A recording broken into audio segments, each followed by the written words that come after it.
కొర్నేలి గారి ఆధ్వర్యంలో సువార్త ప్రకటన జరుగుతుండగా దయచేసి గ్రామ ప్రజలందరూ కూడా శ్రద్ధగా మేము చెప్పేటువంటి మాటల్ని ఆలకించాలని మిమ్మల్ని అందరినీ ప్రేమపూర్వకంగా కోరుతా ఉన్నాను.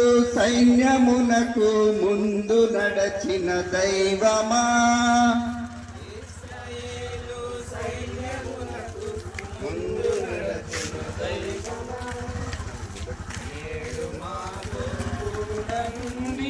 మమ్ము నడిపించుమా.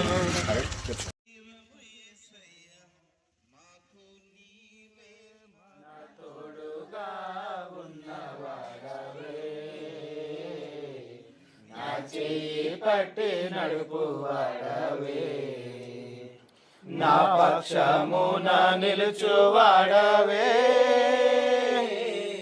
నా పక్షమున నిలుచువాడవే, నా ధైర్యము నీవే యేసయ్యా, నా ధైర్యము నీవే యేసయ్యా, యేసయ్యా యేసయ్యా యేసయ్యా యేసయ్యా. కృతజ్ఞత స్తుతులు నీకేనయ్యా, కృతజ్ఞత స్తుతులు నీకేనయ్యా, నా తోడుగా ఉన్నవాడవే, నా చేయి పట్టి నడుపు వాడవే,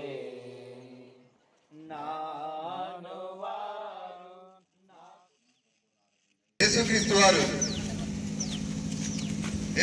వారి లోకంలోనికి ఎందుకు వచ్చారు, మానవుడు ఏ విధంగా ఈ లోకంలో జీవించవలసినటువంటి అవసరము ఆవశ్యకత, మానవ జీవితాన్ని దేవుడు ఏ విధంగా కోరుకుంటా ఉన్నాడు, మానవుని ఎందు నిమిత్తము దేవుడు సృజించాడు, సృజించిన తర్వాత మానవుని యొక్క జీవన విధానం ఏ విధంగా ఉండాలని దేవుడు కోరుకున్నాడు, ఆ విధంగా ఉందా లేదా అనేటువంటి విషయాలను ఇవాళ మనమందరం కూడా తెలుసుకోవలసినటువంటి అవసరం ఉంది. ప్రియమైనటువంటి గ్రామ ప్రజలారా, సర్వసృష్టిని సృజించినటువంటి వారు, అదే రీతిగా మానవులందరినీ కూడా సృజించినటువంటి వాడు దేవుడైనటువంటి తండ్రి అయినటువంటి దేవుడు మరి మానవులను సర్వలోకాన్ని కూడా ఆయన సృష్టించినట్టుగా చూస్తూ ఉన్నాం.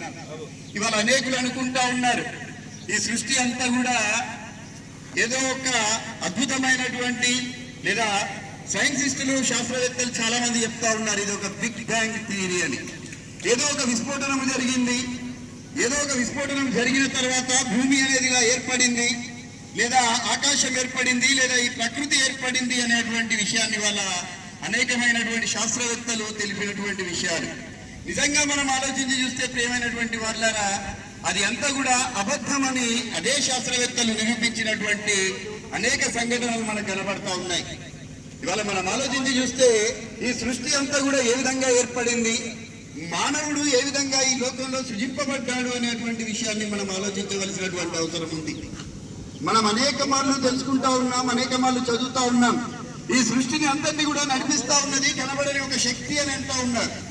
ఈ సృష్టిని అంతటినీ కూడా నడిపిస్తున్నటువంటి వారు ఎవరో ఒకరు ఉన్నారు, పైన ఉండి నడిపిస్తా ఉన్నారు అనేటువంటి విషయాన్ని చాలా సందర్భాల్లో మనం మాట్లాడుకుంటా ఉన్నాం.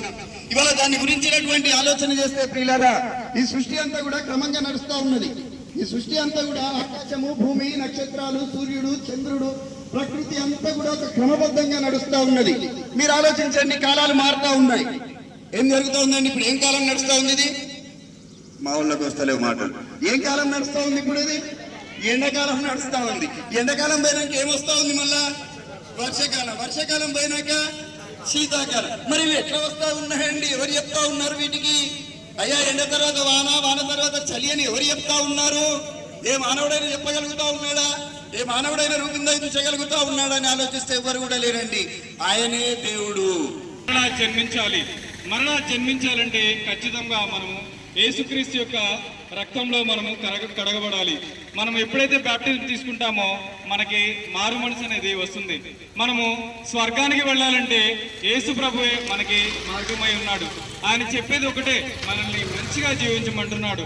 మనల్ని ఇంకేదో చేయాలని ఆయన చెప్పట్లేదు. కానీ మనము చేసేటువంటి తప్పిదాలు ఏవైతే ఉన్నాయో మరి అది చట్టానికి వ్యతిరేకంగా కావచ్చు, సమాజానికి వ్యతిరేకంగా కావచ్చు, లేదంటే మన కుటుంబానికి వ్యతిరేకంగా కావచ్చు, మన తల్లిదండ్రులకు అవిధేయతంగా కావచ్చు, రకరకాలుగా మనము చేసేటువంటి వాటన్నిటిని కూడా చేద్దని చెప్పేసి ఆయన మరి మనకి ఒక మంచి మాటను ఆయన చెప్తున్నాడు. ఒక మంచి మార్గంలోకి మనల్ని నడవమని చేసి చెప్తున్నాడు.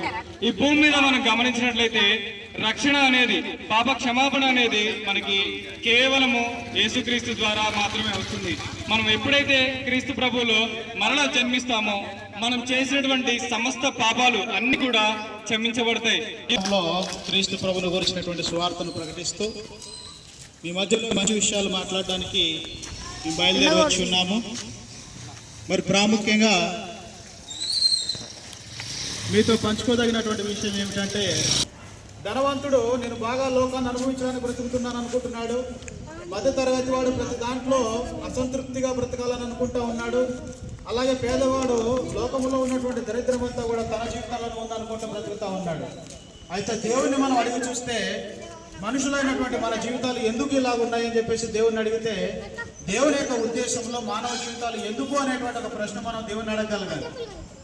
ఆ ప్రశ్నను దేవుడిని అడగగలిగినప్పుడు దేవుడి సమాధానం ఏమని చెప్తాడు మనకి అని అంటే, మనమందరము కూడా మనం ధనవంతులమైనప్పటికీ, మధ్యతరగతిలో ఉన్నప్పటికీ, పేదవాళ్ళమైనప్పటికీ మనము దేవునికి కుమార్తెలుగా బ్రతకడం చాలా అవసరమని దేవుడు చెప్తా ఉన్నాడు. ధనము మన వెంట రాదు, అసంతృప్తి మన వెంట రాదు, మన పేదరికం మనతో రాదు. మనం ఎప్పుడైతే దేవునికి కుమారులుగా మనం బ్రతుకుతామో, దేవుని పిల్లలుగా బ్రతుకుతామో, అప్పుడు దేవుడు ఉన్నటువంటి నిత్యరాజ్యంలోనూ ఏ విధమైనటువంటి అరమరికలు లేకుండా, కులమత భేదాలు లేకుండా దేవుని పిల్లలుగా మనం బ్రతికేటువంటి ఒక చక్కటి అవకాశాన్ని దేవుడు మనకు కల్పిస్తుంది.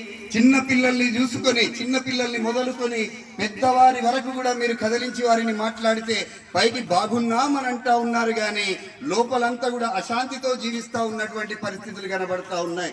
ఒకరినొకరు ఆదరించుకునేటువంటి పరిస్థితులు ఇవాళ లేదండి. మనం చూసినాం రీసెంట్ గా చెర్లపల్లి రైల్వే స్టేషన్ లో ఒక సంఘటన జరిగింది.